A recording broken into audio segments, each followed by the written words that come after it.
address was real. The building was real. The children? That's where it gets complicated. Sunshine Children's Foundation raised $47 million over 6 years. Celebrity endorsements, corporate partnerships, government grants, all for kids who lived in a place that was nothing but walls and fake smiles. The donors saw what they wanted to see. Clean dormitories during scheduled visits, happy children performing rehearsed songs, financial reports that added up perfectly. What they didn't see, the children were rented for the day. The facilities were empty after 6 p.m. The success stories were actors with fake backstories. Behind the facade, Vincent Cray was washing money for cartels. Every scholarship fund was a payment to hitmen. Every medical treatment was a weapons transaction. Every family reunion was a human trafficking route. The scam was flawless. Until one of the rented children got curious, started asking questions, started remembering faces. Monday, September 3rd, 2013. 9:30 a.m. Vincent Cray smoothed his designer tie and unleashed that award-winning smile at the BBC cameras. His office gleamed like a museum, crystal awards catching sunlight, walls covered with photos of beaming children, everything designed to scream trustworthy humanitarian. But those children? They were paid actors. "People wonder how I sleep at night," Vincent began, his voice trembling with Oscar-worthy emotion. "Truth is, I don't. Not when there are vulnerable children who need saving." The reporter practically melted. Behind her, cameras captured Vincent's carefully staged performance. Family photos, fake. Charity certificates, bought. Success stories, complete fiction. "Tell us about your most remarkable rescue," she urged. Vincent's eyes sparkled as he lifted a framed graduation photo. "Little Timothy. Found him sleeping rough at 6 years old. Couldn't even spell his own name. Today he's studying medicine at Cambridge University." Pure bollocks, of course. Timothy was actually Dave from Manchester, unemployed actor who'd earned $3,000 for the fake testimonial. Never seen an orphan in his life. But here's the genius of Vincent's operation. He mixed just enough truth with his lies to make everything believable. Real charity registration, genuine government inspections, actual donations from well-meaning celebrities. "How do you fund such miraculous transformations?" the reporter asked, practically swooning. Vincent leaned forward conspiratorially. "Generous benefactors who understand that saving one child saves the entire world. Corporate partnerships, private foundations, government grants. When you're doing God's work, resources appear." What he didn't mention, those benefactors were Colombian drug cartels needing to wash 47 million pounds of blood money. The partnerships were shell companies smuggling cocaine across Europe. Those government grants, kickbacks from politicians cleaning their own dirty cash through Vincent's charity. The BBC segment would air in 3 days, bringing millions in legitimate donations that Vincent would use to make his criminal empire look even more squeaky clean. But Vincent had no clue that his perfect scam was about to collide with the one thing he'd never accounted for. A 12-year-old girl with a talent for asking uncomfortable questions. What happens when the most vulnerable victims refuse to stay silent? Vincent Cray was about to find out the hard way. Friday, January 12th, 2015, 11:45 p.m. The warehouse crouched in East London like a sleeping monster, all broken glass and rust stains, perfect disguise for Britain's most sophisticated money laundering operation. Vincent adjusted his cufflinks and checked his Patek Philippe. Midnight meant showtime. Right on cue, 3 black Range Rovers glided through the fog, disgorging men in hand-tailored suits carrying briefcases worth more than most people's annual salaries. "Evening, Vincent," Rodriguez purred, his Colombian accent thick as honey. ready for tonight's charitable contributions. Vincent handed over a leather folder thick with documentation, bank statements, donor lists, government certificates. Every piece of paper showed legitimate businesses making massive donations to Sunshine Children's Foundation. Every single document was forged by artists who charged £5,000 per signature. "Beautiful work, as always," Rodriguez nodded, flipping through the fraudulent paperwork. "The DEA thinks we're running soup kitchens for street children." Here's how Vincent's money washing machine operated. Drug cartels accumulated millions, but couldn't explain where the cash originated without mentioning murder, cocaine, and international trafficking. Vincent solved this problem by creating fictional donor networks, wealthy philanthropists, caring corporations, generous family trusts. He generated bulletproof documentation proving these imaginary benefactors were flooding his charity with donations. Dirty cartel money entered as charitable contributions. Vincent pocketed his 10% commission and sent the remainder back as operational expenses for orphan care. Presto, blood money became legitimate charitable spending that could purchase luxury homes without triggering financial investigations. "Slight complication," Vincent mentioned casually, watching Rodriguez's men count stacks of £50 notes. "The Charity Commission announced surprise inspections. They're asking pointed questions about our success rates." Rodriguez's counting stopped. In his world, complications got buried in concrete foundations. "What kind of questions?" "Random interviews with our children, cross-referencing records with social services databases. They want to verify our miracle stories actually happened." Vincent had been executing a brilliant performance for years, renting children from struggling families during official visits. £500 per day for kids to play grateful orphans, praising Vincent's kindness while inspectors took notes. But surprise inspections eliminated preparation time. Vincent needed children who belonged to him completely. Children with nowhere to run and nobody searching for them. That decision would transform Vincent from clever criminal into something infinitely more dangerous. And it would set him on a collision course with a girl whose grandmother was about to die, leaving her completely alone in the world. Tuesday, August 8th, 2017, 7:20 a.m. Maya Rodriguez pressed her face against metal bars covering her bedroom window and realized that prisons came disguised as paradise. Vincent called them safety measures to prevent tragic accidents. Maya called them what they actually were, locks designed to keep children trapped inside their gilded cage. 23 days since grandmother's funeral. 23 days since Maya became completely alone in a world that had already forgotten her existence.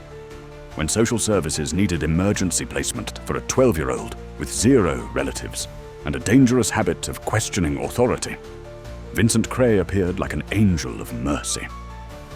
"Every child deserves love," he'd proclaimed during their first meeting, his office gleaming with awards and testimonials. "Sunshine Foundation isn't just a home. It's a family where broken souls become whole again."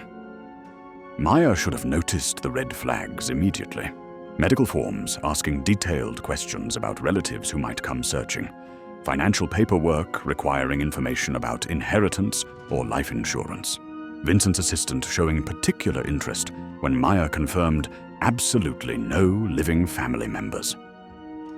"Nobody's coming to look for you, is there, sweetheart?" the woman had asked with a smile colder than winter fog. But Maya was grieving, scared, and desperate for stability. Vincent's facility looked like something from a luxury magazine. Pristine dormitories with comfortable beds, a dining hall serving restaurant-quality meals, classrooms equipped with modern technology, even a library containing thousands of books. Everything designed to impress visiting officials and silence uncomfortable questions. Maya shared living space with 11 other children, ages 7 to 16. They attended daily lessons, ate meals together, participated in recreational activities, Normal orphanage routine, except for one disturbing detail. None of them ever discussed anything real. No memories of life before Sunshine. No complaints about missing their families. No curiosity about adoption prospects. They recited identical stories about Vincent's generosity, like programmed robots following strict scripts. Maya's insomnia, a survival mechanism developed through 7 different foster placements, allowed her to observe details others missed. Teaching staff vanished precisely at 4:30 p.m. daily. Administrative personnel departed by 5 p.m. sharp. After dinner, Vincent personally secured all dormitory doors for everyone's protection. But during sleepless nights, Maya heard impossible things echoing through the building. Expensive vehicles arriving after midnight with purring engines, adult voices conducting hushed conversations in rapid Spanish, industrial machinery operating somewhere beneath their feet. One particular night changed everything. Maya witnessed Vincent escorting a group of younger children across the courtyard, terrified kids she'd never seen before who looked confused and desperate. They vanished into a building marked "Restricted Structural Repairs in Progress." Those children never appeared again. Ever. Maya began documenting everything in a secret journal, written in code and hidden inside her pillowcase. Strange conversations, mysterious late-night visitors, children who materialized and disappeared like magic tricks. But Maya had no idea that Vincent monitored every square inch of Sunshine Foundation through concealed cameras. Her nocturnal investigation activities were being recorded, analyzed, and flagged as potential security threats requiring immediate attention. Thursday, November 9th, 2017. 6:15 p.m. Crystal chandeliers cast dancing shadows across Vincent's mansion as Maya glided between tables of powerful guests, serving champagne and canapes, while wearing the regulation black uniform required for educational hospitality training. The evening's attendees included politicians, business leaders, and media personalities who regularly appeared on BBC News broadcasts. Vincent had been using Sunshine Foundation children as catering staff for 8 months, claiming it provided valuable life skills and professional experience. But Maya understood the real purpose. Wealthy people never noticed servants, making children invisible witnesses to conversations that would spark national scandals. The brilliance of Vincent's system, Councillor Bradley explained to a man wearing shoes worth more than most cars, lies in the tax benefits.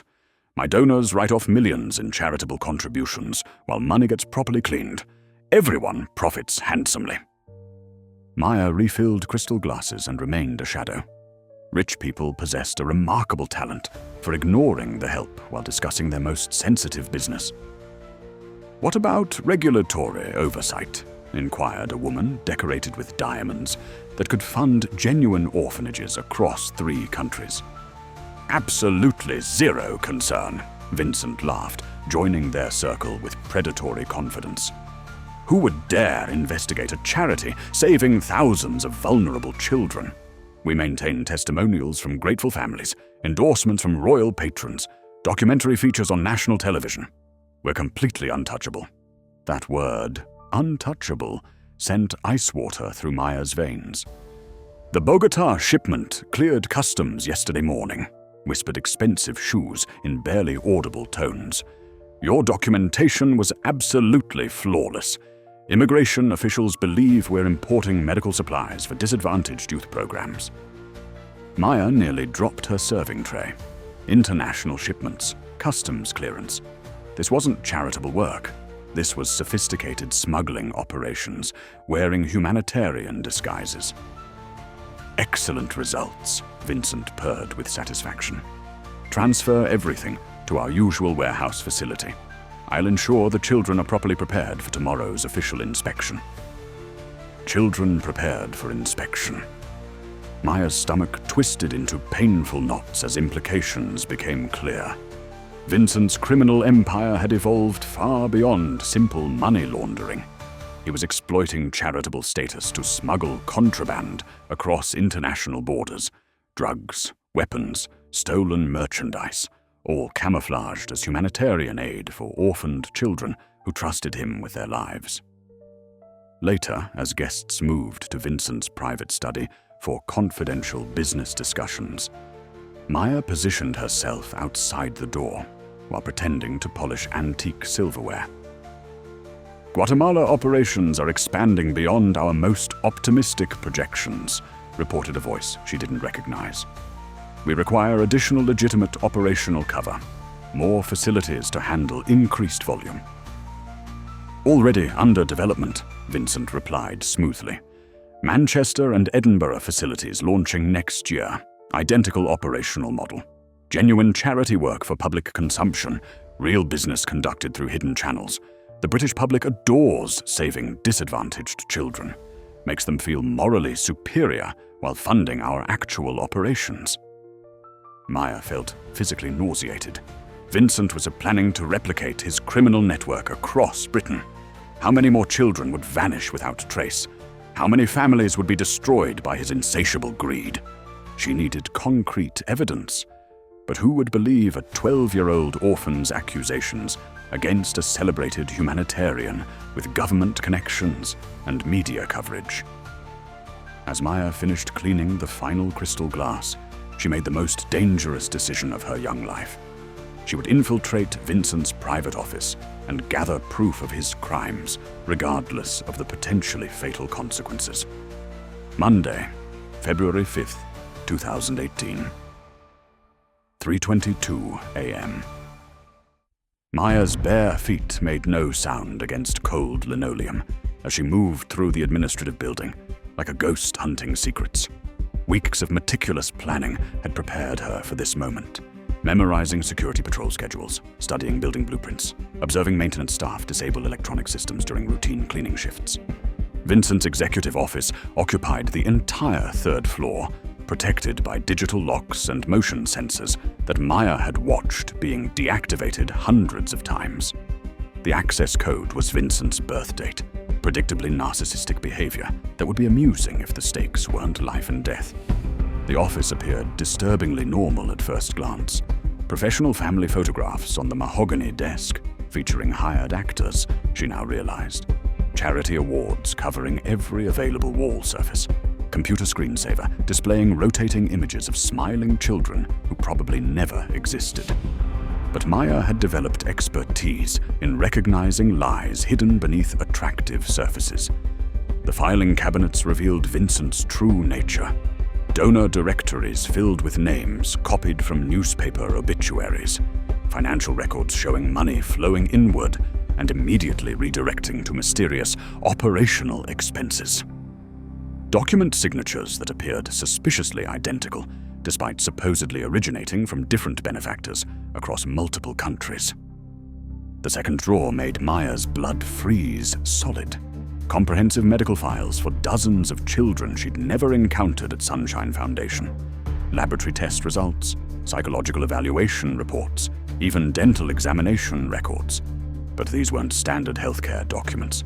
They were detailed analyses evaluating each child's market value and commercial viability, like livestock being appraised for auction. One particular file nearly stopped her heart completely. Subject 23, F. Maya Rodriguez, age 12, intelligence level, exceptionally high. Security risk assessment, maximum threat. Operational recommendation, immediate transfer to Guatemala Processing Facility. Guatemala Processing Facility. The clinical terminology couldn't disguise Vincent's intentions.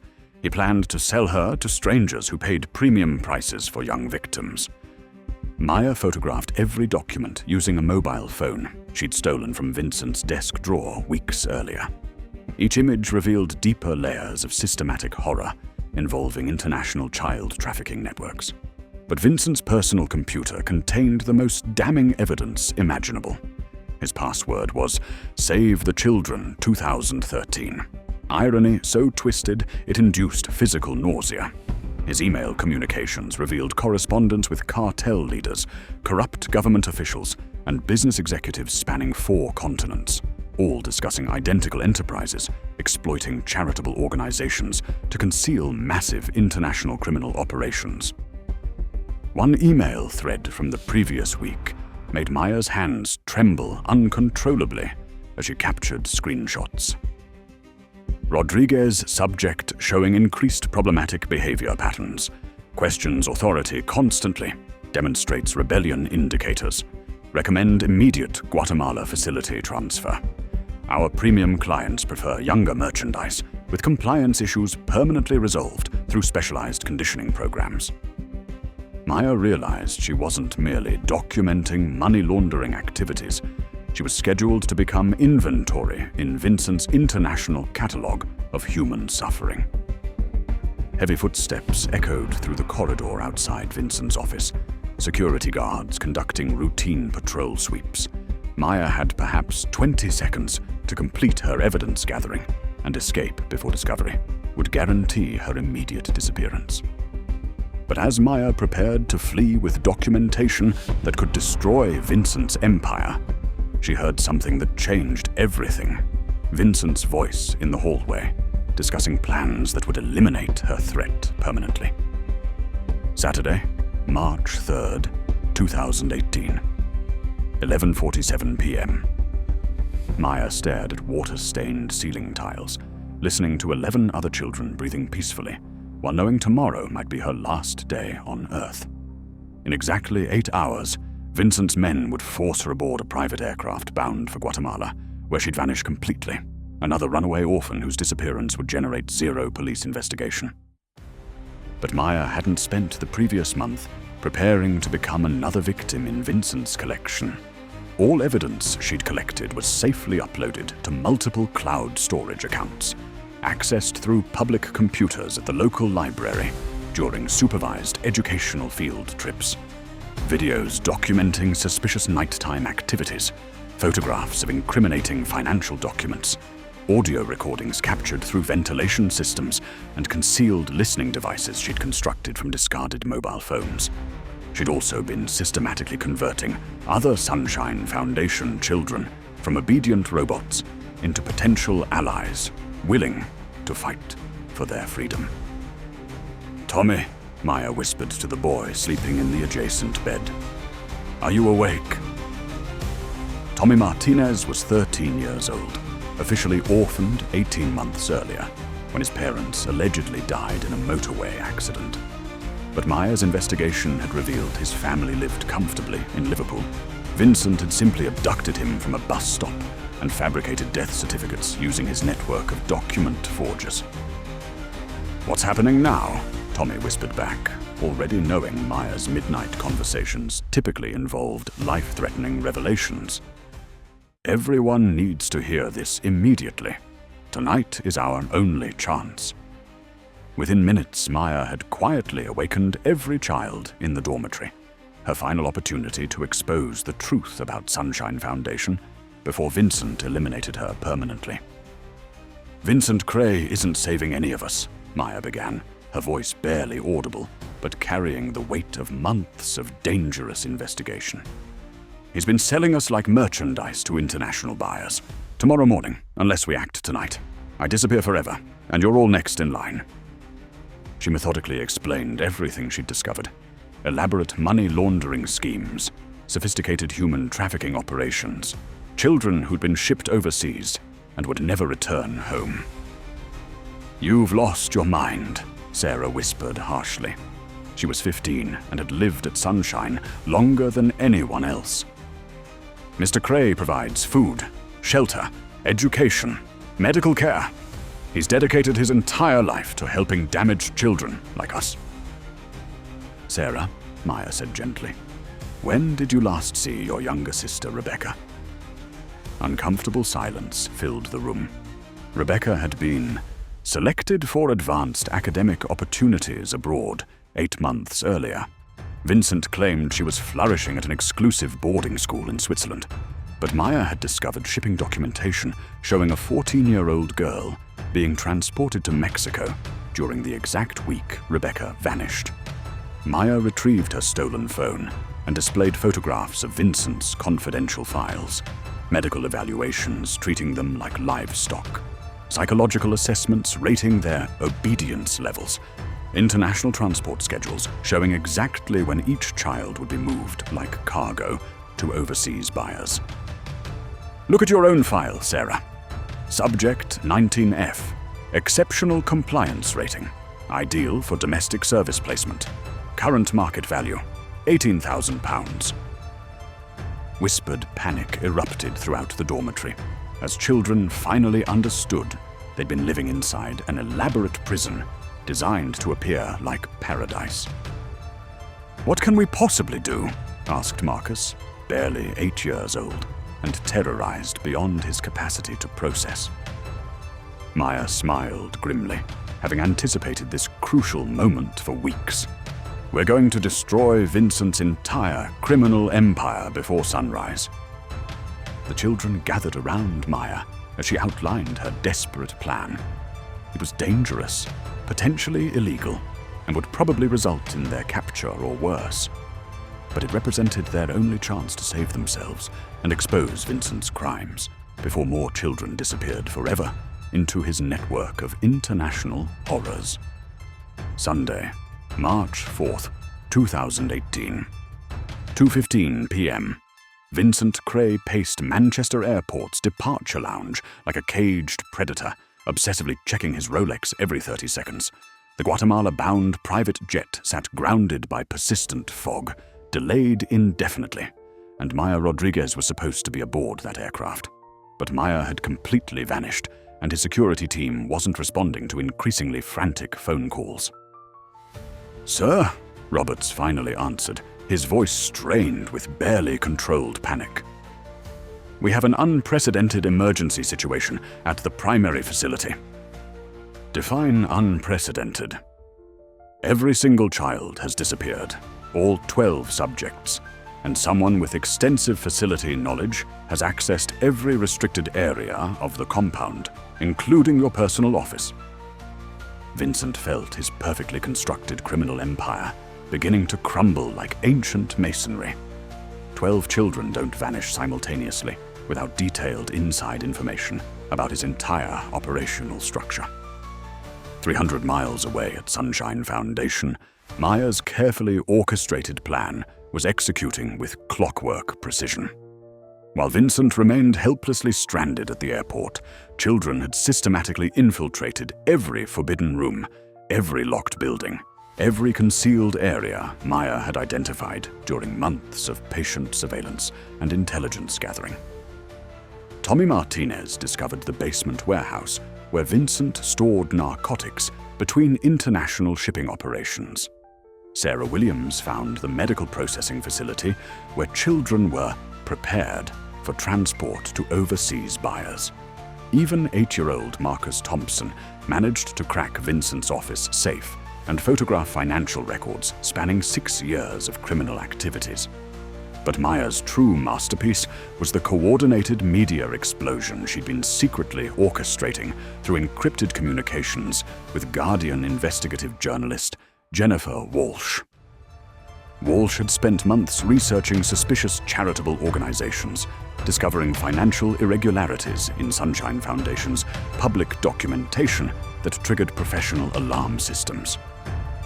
At precisely 2:30 p.m. Greenwich Mean Time, while Vincent waited helplessly in Manchester Airport, Walsh's comprehensive exposé detonated across the internet.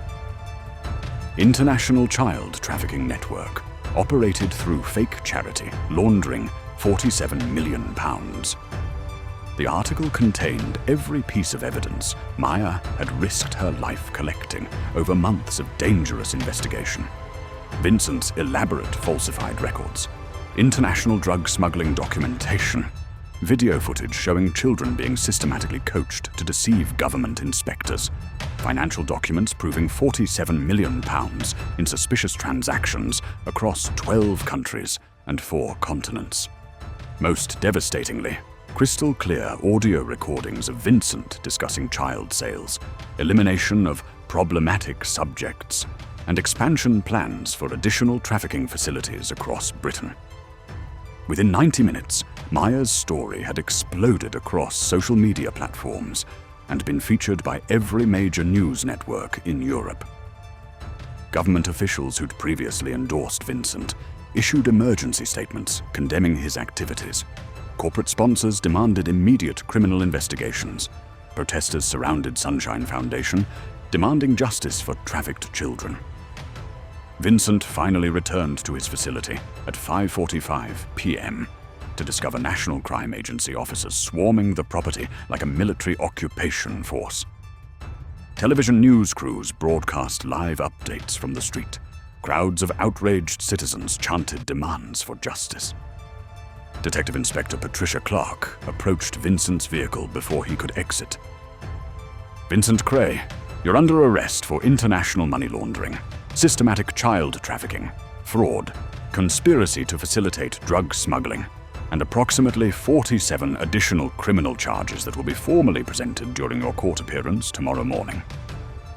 As handcuffs clicked around Vincent's wrists with satisfying finality, he spotted Maya Rodriguez standing confidently beside a group of senior NCA investigators. She was providing comprehensive testimony, pointing at various buildings, explaining his criminal empire's operational structure to officers who listened with expressions of growing horror mixed with profound admiration for her courage. "You interfering little!" Vincent began snarling, but Detective Inspector Clark interrupted sharply. "I'd recommend saving your energy for prison, Mr. Cray. You're going to need every advantage you can possibly get." Vincent Cray had spent 6 years constructing what he believed was the perfect international crime syndicate. But he'd made one catastrophic miscalculation, underestimating the intelligence, determination, and absolute refusal to surrender of a 12-year-old girl who decided that some things were worth risking everything to stop. Monday, October 15th, 2019. 10:30 a.m., the Old Bailey, London, the most secure courtroom in Britain, buzzed with international media representatives and law enforcement officers from 8 countries as Vincent Cray's trial commenced. Maya Rodriguez, now 14 and thriving with foster parents who actually understood child protection, observed from the public gallery as justice finally confronted the man who'd attempted to transform her into merchandise. 18 months of intensive international investigation had revealed Vincent's operation was merely the visible tip of a criminal iceberg spanning 4 continents. He'd established fraudulent charitable organizations across Europe, Asia, South America, and Africa, a network that had trafficked over 600 children during 8 years of systematic exploitation. Crown Prosecutor Sarah Chen presented evidence that reduced experienced investigators to tears. Photographs of children who'd vanished completely. Financial documentation proving profit margins from destroyed lives. Testimony from survivors discovered in trafficking operations across multiple countries, many bearing permanent psychological scars from their experiences. Vincent Cray didn't simply steal money from generous donors, Chen informed the 12 jurors who would determine his fate. He systematically stole childhoods, futures, hope, and human dignity itself.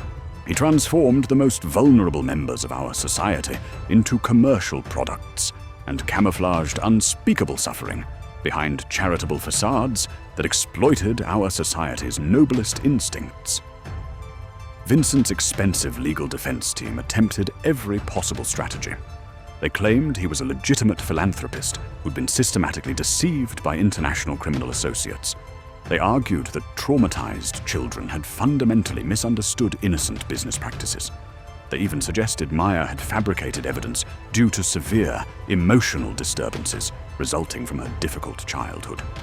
But the accumulated evidence was absolutely overwhelming and completely irrefutable. Maya's covertly recorded conversations were authenticated by forensic audio specialists from 3 different countries. International financial analysts traced every single pound from cartel sources through Vincent's sophisticated laundering networks. Law enforcement investigators from 15 countries testified about discovering Sunshine Foundation children in trafficking operations across 4 continents. Tommy Martinez delivered the most emotionally powerful testimony of the entire trial.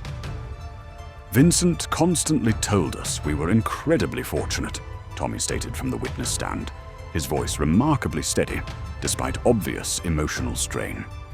He said nobody else wanted severely damaged children like us, so we should feel grateful for whatever small kindnesses he provided. But Maya demonstrated that we weren't fortunate victims. We were valuable prisoners. And Vincent wasn't saving our lives. He was systematically destroying them for enormous financial profit. When Maya finally testified, the packed courtroom fell into absolute silence. She methodically walked jurors through 18 months of systematic evidence collection, photographing incriminating documents in Vincent's private office, recording conversations through ventilation systems, constructing listening devices from discarded electronics, organizing fellow children to expose truth before additional victims could disappear forever. I wasn't particularly brave or heroic, Maya testified with remarkable composure, maintaining direct eye contact with Vincent throughout her statement. I was absolutely terrified every single day, but being afraid of Vincent seemed preferable to allowing him to continue destroying more children who couldn't protect themselves. Vincent's lead barrister made desperate attempts to discredit Maya's testimony by repeatedly emphasizing her young age and extensively documented history of placement difficulties within Britain's foster care system. But Maya had learned something absolutely crucial during her time infiltrating Vincent's operation. Adults consistently and dramatically underestimate children's intellectual capabilities, observational skills, and determination to survive. How can this distinguished jury possibly trust the unreliable testimony of an emotionally disturbed child against the respected word of an internationally recognized humanitarian? The defense lawyer asked with obvious condescension. Maya's response resonated throughout the courtroom with crystal clarity. Because I possess audio recordings of Vincent personally planning to sell me to unknown buyers in Guatemala for specialized conditioning programs, and I understood every single word with perfect comprehension. The jury required exactly 3 hours and 47 minutes for their deliberations. Guilty verdicts on all 49 criminal charges. Vincent Cray received life imprisonment without any possibility of parole. His international criminal associates received sentences ranging from 25 years to life imprisonment. The coordinated international investigation ultimately led to arrests in 18 countries and resulted in rescuing over 400 children from various trafficking networks worldwide. But Maya Rodriguez understood that Vincent's conviction represented something far more significant than simple justice. It proved that asking uncomfortable questions at precisely the right moment can completely destroy criminal empires built on lies, exploitation, and society's willingness to trust attractive facades. Today, 5 years later, Maya Rodriguez is now 19 years old, studying criminology at Cambridge University, with plans to join the National Crime Agency's Specialized Child Protection Unit. Her foster parents legally adopted her on her 16th birthday, providing the stable family she'd never experienced. Tommy Martinez works as a professional advocate, helping trafficking survivors reintegrate into normal society. He's authored a book about surviving systematic exploitation that's become mandatory reading for law enforcement training programs across Europe. The original Sunshine Children's Foundation building was completely demolished in early 2020. The property has been transformed into a memorial garden dedicated to victims of international human trafficking, featuring a bronze commemorative plaque bearing the names of children who were never successfully located or recovered. Vincent Cray serves his life sentence at HMP Belmarsh, the same maximum security facility housing international terrorists and organized crime leaders. He continues claiming complete innocence and has filed 23 unsuccessful legal appeals challenging his conviction. The £47 million that Vincent systematically laundered through his charitable operations was never entirely recovered by financial investigators. Authorities believe substantial portions remain concealed in offshore banking accounts that may never be successfully traced or recovered. But international law enforcement agencies achieved something infinitely more valuable than recovering stolen money. Maya's evidence led to discovering at least 24 additional fraudulent charity operations utilizing Vincent's operational model across Europe, Asia, and South America. The National Crime Agency established specialized task forces dedicated to investigating suspicious charitable organizations. During the past 5 years, these units have successfully shut down 137 fraudulent charities and rescued over 800 children from various trafficking networks. Maya's extraordinary courage didn't merely stop one sophisticated criminal. It exposed an entire international industry of predators, systematically exploiting society's charitable instincts to harm the most vulnerable members of our communities. Vincent Cray genuinely believed he'd created the perfect crime by manipulating people's natural desire to help disadvantaged children. He was absolutely correct about one fundamental aspect. Modern society desperately wants to protect vulnerable young people from harm. Vincent simply never anticipated that one of those children would possess sufficient intelligence, determination, and absolute refusal to surrender that would enable her to methodically destroy everything he'd spent years constructing. Maya Rodriguez conclusively demonstrated that even the smallest voice can generate enormous change when raised at precisely the right moment, with exactly the right message. And Vincent Cray learned the hardest possible lesson about criminal success. Truly getting away with massive crimes requires fooling absolutely everyone involved, including the children you're attempting to exploit. In the end, that fundamental oversight destroyed his entire £47 million international criminal empire. Underestimating a 12-year-old orphan who refused to stop asking uncomfortable questions about comfortable lies